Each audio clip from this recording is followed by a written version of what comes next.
Okay, so if you've ever had to get surgery, you've probably heard this phrase. Your surgeon says, "All right, we're all set, but first, I need you to get cleared by your doctor." It's this moment that can be kind of confusing, maybe even a little nerve-wracking. So what does getting cleared actually mean? We're going to break it all down by following the story of a patient we're going to call Mr. X. So let's meet him. This is Mr. X. He's 72, and he really needs to get his leg fixed.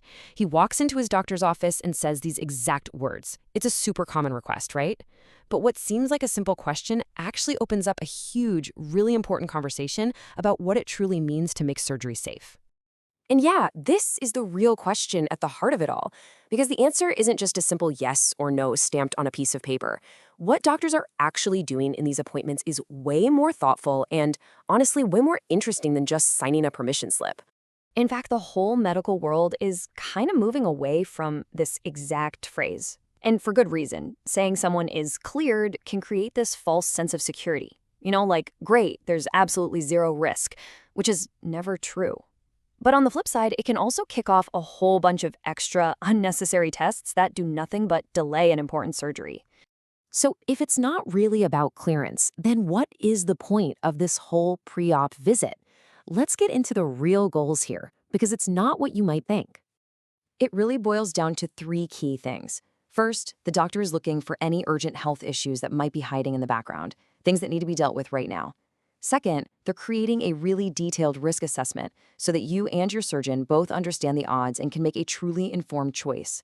And third, and maybe most importantly, they're building a specific, customized management plan, a safety net really, for before, during, and after the operation. Okay, so let's jump back to our guy, Mr. X. To build that safety plan, his doctor basically has to become a medical detective, piecing together all the clues to figure out his unique personal risk level. Now, before you can calculate risk, you gotta define what you're trying to prevent, right? And the big scary thing here has a name. It's MACE, which stands for Major Adverse Cardiovascular Event.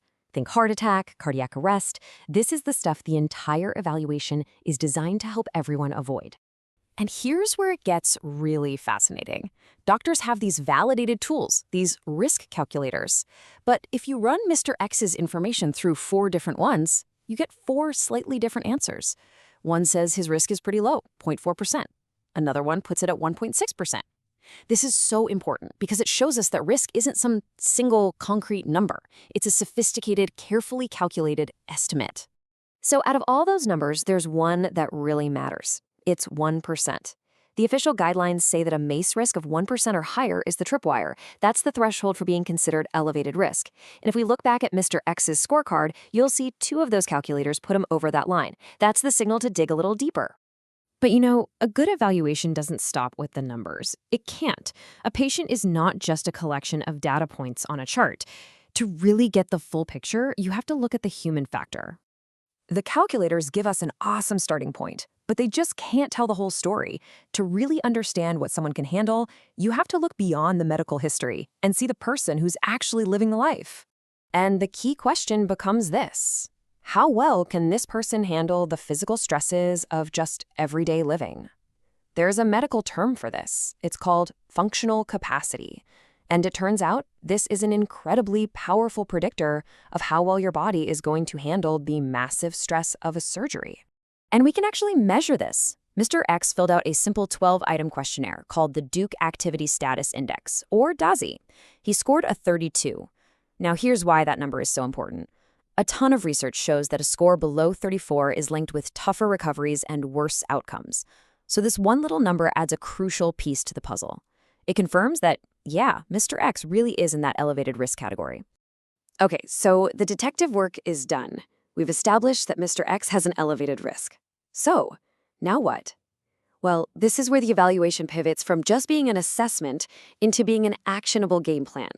It's all about creating that perioperative safety net. So for Mr. X, that safety plan might include a few key things. Getting a baseline EKG so we know what his heart's normal rhythm looks like. Maybe running some blood tests for specific proteins called cardiac biomarkers that can signal heart strain. And this is a big one. Planning to monitor him closely after the surgery for something called MINS, which is basically a kind of silent heart injury that can happen when the body is recovering. And honestly, One of the most complicated but absolutely critical parts of the whole safety plan is sorting out what to do with the medications a person already takes, day in and day out. This is the perfect example of the kind of delicate balancing act doctors have to perform. Let's look at Mr. X's daily aspirin. If he keeps taking it, it lowers his risk of a dangerous heart-related blood clot. But if he stops taking it, he lowers the surgeon's risk of dealing with a lot of bleeding during the operation. It's a classic medical tug-of-war, weighing one risk directly against another. So here's the final medication game plan for Mr. X. He's going to stop one of his diabetes meds a few days before. Now check this out. He's going to continue taking his metformin. That's actually a fairly recent change in the guidelines, which just shows you how this science is constantly evolving for patient safety. The aspirin decision? They'll leave that up to the surgeon, who knows the bleeding risk of this specific surgery best. And things like a statin for cholesterol, he keeps taking those. All right. We've been on this whole journey with Mr. X, from his first question to his final safety plan. So, what's the big takeaway from all of this for you, or for anyone you know who might be facing surgery? It really all comes down to this. This pre-op evaluation, it isn't about getting permission. It's about building a strategic partnership. A partnership between you, your primary doctor, your specialists, and your surgeon. It's a team effort, all focused on one goal, making your operation as safe as it can possibly be. So I want to leave you with this question. The next time you or someone you love is heading for an operation, ask yourself this. It completely reframes the experience. It shifts you from being a passive patient just waiting for a signature to being an active, empowered, and essential partner in your own care. And trust me, that shift in mindset can make all the difference in the world.